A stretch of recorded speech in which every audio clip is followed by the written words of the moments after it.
कानून में ऐसे ऐसे बदलाव कर दिए कि हमारे गांव में कोई भी उठ के किसी को भी उठा के जेल में डाल दे रहे हैं। छोटी छोटी घटनाएं 151 में जेल में डाल दे रहे हैं। क्यों भाई?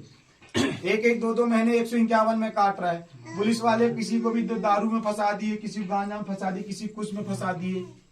तो हमारे गांव से कोई भी शिकायत ना थाने में जाएगी, ना थाने वाला हमारे गांव में आएगा। जो भी मामला है पहले गांव में ग्राम सभा में आएगा, ग्राम सभा में बैठ के हम उसका निराकरण करेंगे। और हमसे यही नहीं संभलेगा तो हम हमारे कितने ग्राम के बिठा देंगे? 84। कितने गांव को? 84 ग्राम सभा को बैठा लेंगे, है ना। 12 ग्राम सभा को बैठा लेंगे, 21 ग्राम सभा को बैठा लेंगे। जब इनसे भी नहीं निपटेगा तो 84 ग्राम सभा के मुकदमों को बैठा के उस मामले का निपटार करेंगे। और वहां भी नहीं हो रहा है, सामने वाला बोला कि मैं कोर्ट ही जाऊंगा, है ना, तो उसको फिर इजाजत देंगे कि जा भाई तू कोर्ट जा, हम निपट लेंगे फिर। तो जो हमने बैठ के प्रस्ताव बनाया, इसी को क्या बोलते हैं? कथन बोलते हैं। क्या बोलते हैं? न्यायपालिका में क्या बोलते हैं इसको? कथन बोलते हैं, पंचनामा बोलते हैं। तो हमने गांव वाले ने मिलके किया ना। अब 10,000 20,000 लोग मिलके किसी चीज का फैसला कर रहे हैं और न्यायालय में बैठ के जज 2 जज 3 जज बैठ के फैसला कर रहे हैं, तो वो ज्यादा मान रहेगा कि 20,000 लोग मिलकर फैसला करें? वो ज्यादा मान संख्या में बल है ना। तो हम इस प्रक्रिया में आना चाह रहे हैं।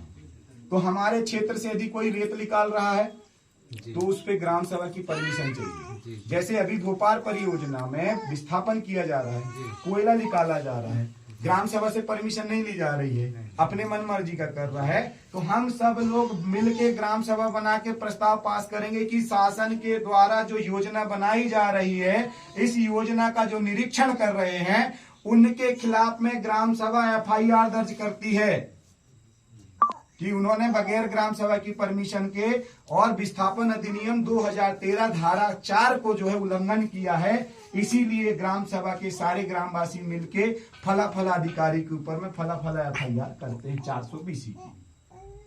ठीक जी। तो कोई डैम बना पाएगा?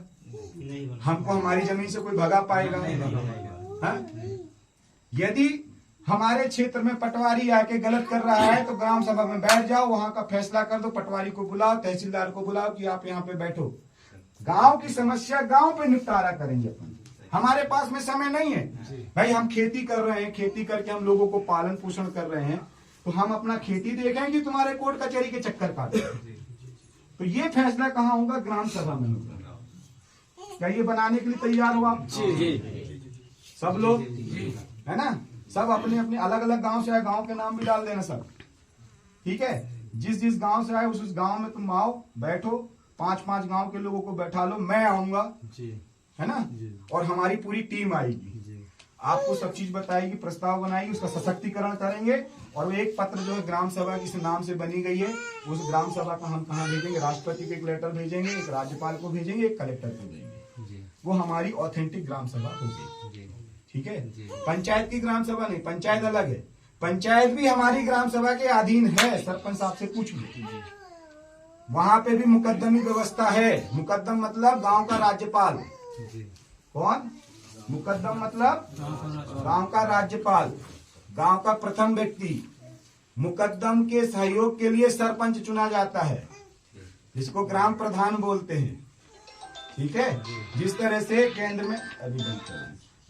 केंद्र में जो है राष्ट्रपति के लिए प्रधानमंत्री चुना जाता है, उसी तरह से ग्राम में मुकद्दम के लिए सरपंच चुना जाता है। मुकद्दम का चुनाव नहीं होता। मुकद्दम क्या होता है? अंतरिम सभा से बनता है। किससे बनता है मुकद्दम? अंतरिम सभा से मुकद्दम बनता है। गांव के लोग मिलके बनाते हैं कि भाई हाँ, ये व्यक्ति जो है कलेक्टर से बात करने के लिए सक्षम है ना, ये व्यक्ति जो है अपने क्या बोलते हैं सरपंच से बात करने के लिए सक्षम है, ये व्यक्ति गांव के विकास करने के लिए सक्षम है। ठीक है। अभी बात नहीं, ठीक है, ये हो गया। अब हमने ग्राम सभा तो बना ली, अब ग्राम सभा में पैसा कहां से आएगा? सही, ग्राम सभा में पैसा कहां से आएगा? तो 5वीं अनुसूची जो है, 5वीं अनुसूची भाग 10, ठीक है, 5वीं और 6वीं अनुसूची। तो 5वीं 6वीं अनुसूची भाग 10 में आर्टिकल नंबर 244 तो हमको क्या देता है? स्वशासन देता है। मतलब हम हमारे गांव में अपना शासन स्थापित करें। तो हमने रूढ़ी प्रथा के तहत हमने मुकद्दम, भूमिका, दमान जो है ऐसे 12 लोगों की मिला के 21 लोगों की टीम बना ली। अब हमारा क्या हो गया? स्वशासन हो गया। क्या हो गया हमारा? स्वशासन हो गया। दो चीजें आ गई अपने पास में, स्वशासन आ गया और मुकदमी व्यवस्था आ गई। अब क्या चाहिए हमको? फंड चाहिए। तो भारतीय संविधान के आर्टिकल नंबर 275, कितने? 275, भाग 12 वित्त संपत्ति का अधिकार। तो भाग 12 संपत्ति के अधिकार में हमको 275 का क्या दिया? प्रावधान दिया है। वो जनजाति विकास मद है, जहां पे केंद्र सरकार और राज्य सरकार किस सरकार को देंगी? ग्राम सरकार को पैसा देंगी। किस सरकार को देंगी? ग्राम सरकार। भारत सरकार, मध्य प्रदेश सरकार किसको पैसा देंगी? ग्राम सरकार को। कौन सी ग्राम सरकार को? वो 13-3 का वाली सरकार को। कौन सी सरकार को? 13-3 का वाली सरकार को देंगे। सरपंच को नहीं देंगे। किसको देंगे? 13-3 का वाली सरकार। और उसी के तहत जो है हम क्या बनाएंगे? TAC, ट्राइबल एडवाइजरी कमेटी, है ना? उसको क्या बोलते हैं? TAC, अनुसूचित जनजाति सलाहकार समिति। अनुसूचित जनजाति सलाहकार समिति कदम रहेंगे। हमारे जैसे जिला अध्यक्ष हो गया, जिला उपाध्यक्ष हो गया, जो समाज के बीच में काम कर रहा है, जो समाज के बीच में उठ रहा है, बैठ रहा है, समाज की रीति नीति संस्कृति को जान रहा है, कुंडा मुंडा कुंडा की व्यवस्था को जान रहा है ना? जो हमारे क्या बोलते हैं, किसको जान रहा है? मिजान को जान रहा है। तो ऐसे लोग उस कमेटी में रहेंगे। गांव में हमारे बड़ा देव थाना है या हमारा खेरोदाई थाना है, तो उसको उसका जीर्णोद्धार करना है, बैठक व्यवस्था बनानी, सामाजिक भवन बनाना है, बच्चों को पढ़ाना है, बच्चों के लिए स्वास्थ्य, गांव के लोगों के लिए स्वास्थ्य सुविधा, रोजगार की सुविधा।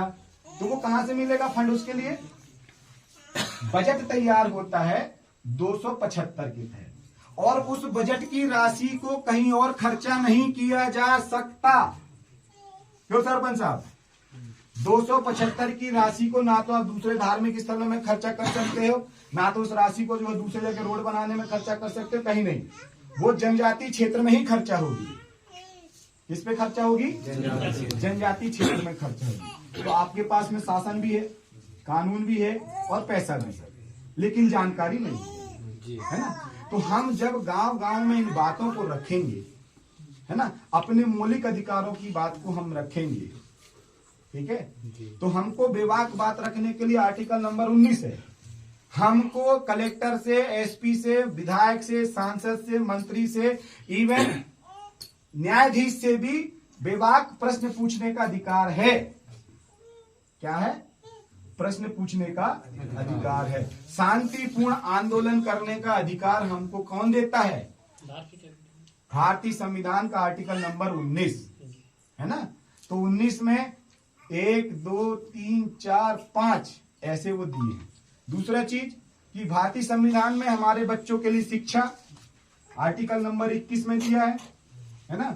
और आर्टिकल नंबर 21 एक और चीज बोलता है, यदि हमें हमारे देह एवं प्राण को खतरा है तो हम अपनी रक्षा करने के लिए हम सामने वाले के ऊपर में बचाव के लिए क्या कर सकते हैं? प्रहार कर सकते हैं। क्या कर सकते हैं? बचाव के लिए प्रहार कर सकते हैं, ठीक है ना? लेकिन हमको ये कोई जानकारी नहीं।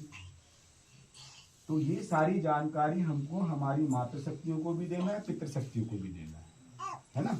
अब रही बात ईवीएम की, जब हमारी ग्राम सभा बन जाएगी तो हमारी ग्राम सभा खुद वहां पे प्रस्ताव पास करेगी कि हमको किसको सरपंच बनाना, किसको जनपद बनाना, किसको जिला बनाना, किसको विधायक बनाना, किसको सांसद बनाना। हम लोग सामूहिक बैठ के प्रस्ताव बना के अपने अपने क्या करेंगे? हस्ताक्षर करके उसको वोट दे देंगे, और फिर सब लोग उठ के ईवीएम में जाएंगे वोट डालने। यदि वोट फर्क आया तो उस पोलिंग बूथ वाले सारे लोग FIR करेंगे। किसके ऊपर? पीठासीन अधिकारी के ऊपर। किसके ऊपर? उस पोलिंग बूथ के पीठासीन अधिकारी के ऊपर में FIR जाएगी कि हमने जब प्रस्ताव बना के एक कॉपी आपको दी थी, एक कॉपी हमको दी थी, हमने वोट डाला था, हमारा वोट बीजेपी में कैसे गया, हमारा वोट कांग्रेस में कैसे गया। कौन FIR करेगा? ग्राम सभा, है ना? ग्राम सभा में रहने वाले वोटर्स, मतदाता, कि मेरा वोट चोरी हो गया, ठीक है? तो इन बातों को समझाना है। समझ में आ गई बात? अब रही मेरी बात कि मुझे चुनाव लड़ना है नहीं लड़ना है, वो आप तय करेंगे, लेकिन हमको 5 चीजों में काम करना है लगातार, ठीक है? पहला, बच्चों के लिए अच्छी शिक्षा। दूसरा, बड़ों के हाथ में रोजगार, युवाओं के हाथ में रोजगार। तीसरा, हर खेत को बिजली और पानी की व्यवस्था। चौथा, छोटे बड़ों के लिए स्वास्थ्य सुविधा न्यूनतम मूल्य में सब चाहिए। किसमें चाहिए? न्यूनतम मूल्य, फ्री में नहीं चाहिए, फ्री का लेना बंद है ना। तो न्यूनतम मूल्य में हमको ये सारी चीजें चाहिए। और पांचवा क्या है? गांव में हो जन सुनवाई। तो हम लोग बैठ ही रहे हैं, तो गांव में गांव का मैटर गांव में सुलझा लेंगे, है ना। पटवारी को बुलाएंगे, लेटर देंगे ग्राम सभा के, भाई हमारी ग्राम सभा की बेटा फला फला देने जमीन के बहुत सारे विवादित मामले हैं, तहसीलदार और पटवारी को आदेशित किया जाता है कि आप इस डेट में उपस्थित होइए। ठीक है, वो कौन आदेश कर सकता है? मात्र ग्राम सभा। ठीक है, क्योंकि पटवारी का हल्का नंबर कहाँ है? हमारे गांव में। भाई हमारे गांव की सेवा करने के लिए उसको पटवारी बनाया गया है ना। तो उसका 7 दिन में 3 दिन कहाँ रहना चाहिए उसको? हमारे गांव में। हमारे गांव का व्यक्ति उमरिया नहीं जाएगा पटवारी को ढूंढने के लिए।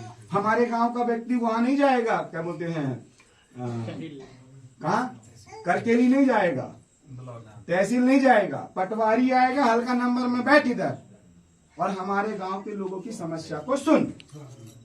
ठीक है, हम एक दिन कलेक्टर को भी बुला लेंगे, कलेक्टर साहब आप आइए, पूरे गांव के लोग आपको आमंत्रित करते हैं कि हमारे लिए क्या क्या योजनाएं आप बना रहे हैं हमको बताइए। एक दिन जिला सीओ को बुला लेंगे कि जिला सीओ साहब आइए, आप हमारे गांव के ग्राम सभा में आइए, बैठिए, क्या क्या योजनाएं बनाई है बताइए।